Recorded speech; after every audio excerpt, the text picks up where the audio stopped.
మీదకి అది కూడా ఏర్పాటు చేయాలి అన్నది మా కృష్ణా జిల్లా గుడివాడలో రౌడీ రాజ్యం నడుస్తుందని మాజీ మంత్రి పేర్ని నాని మండిపడ్డారు. వైఎస్ఆర్సీపీ కృష్ణా జిల్లా మైనారిటీ సెల్ అధ్యక్షుడు మహమ్మద్ కాసిం అబు ఇంటిపై అర్ధరాత్రి టీడీపీ కార్యకర్తలు దాడికి పాల్పడ్డారని అన్నారు. ఈ సందర్భంగా అబు కుటుంబ సభ్యులను పరామర్శించిన ఆయన ధ్వంసమైన ఫర్నిచర్ను పరిశీలించారు. అబు కుటుంబ సభ్యులకు అండగా ఉంటామంటూ పేర్ని నాని వైసీపీ శ్రేణులు భరోసా ఇచ్చారు. టీడీపీ నేత కడియా గణేష్ మరికొందరు అర్ధరాత్రులు ఫోన్ చేసి బెదిరిస్తున్నారంటూ అబు ఆందోళన వ్యక్తం చేశారు. మైనారిటీ నేత ఇంటిపై దాడి చేసిన వారిపై చర్యలు తీసుకోవాలి అంటూ గుడివాడ డీఎస్పీకి పేర్ని నాని వైసీపీ నేతలు ఫిర్యాదు చేశారు. పోలీసులు స్పందించి చర్యలు తీసుకోకుంటే ఎస్పీ కార్యాలయం దగ్గర ఆందోళన చేస్తామంటూ పేర్ని నాని హెచ్చరించారు.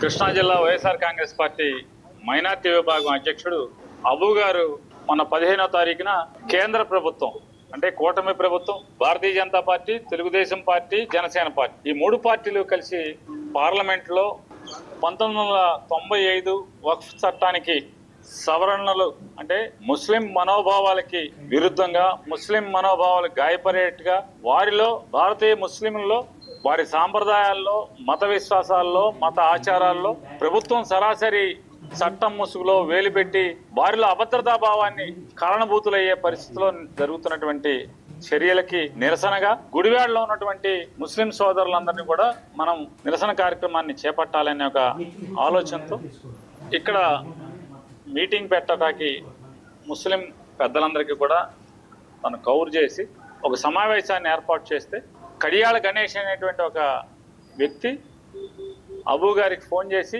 అరే నువ్వు ఇక్కడ మీటింగ్ పెడితే నీ అంతు చూడాల్సి వస్తుంది, నువ్వు కావాలంటే పెదవాడలోనో బందర్లోనో వెళ్ళి మీటింగ్ పెట్టుకో, మీ సాయిబుల్ మీటింగ్, అంతేగాని గుడివాడలో ఏ కార్యక్రమం చేయటానికి లేదు, ఇక్కడ నా ఆదేశం అది, మీరు చేస్తే గనక నీ అంతు చూడాల్సి వస్తుంది అని చెప్పని బెదిరించినా కూడా ఇతను లొంగకుండా ఆ సమావేశానికి వెళ్ళిన పరిస్థితి అయితే దారుణంగా ఒక సబ్ ఇన్స్పెక్టర్ పోలీస్ వచ్చి ఇక్కడ మీటింగ్ పెడతాకి ఇల్లేదని చెప్పానంటే ఏ రకంగా పోలీస్ వ్యవస్థని దిగజారుస్తున్నారో కొంతమంది పోలీస్ యూనిఫామ్ తొడుక్కున్న అధికారులు మనం చూస్తే ఇట్లాంటి వాళ్ళందరూ.